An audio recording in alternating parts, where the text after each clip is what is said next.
मैथिली दुल्हन। इसके मनमोहक गीत जरूर सुने। यदि अच्छा लगा तो चैनल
ससुरा जाई छै केकरा रंग लगे बैर।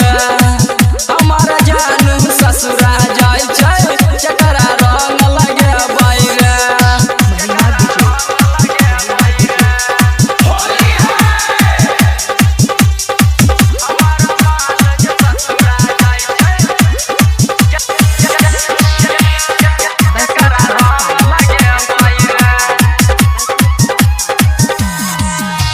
फगुआ में ओई बेर कोनो रंगवा हमारा नहीं भावै छै।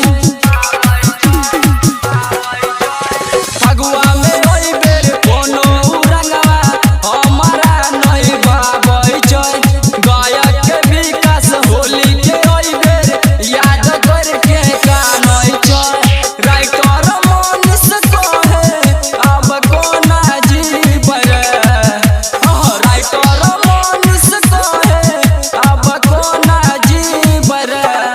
हमारा माल जे ससुरा जाई छै केकरा रंग लगे बैर।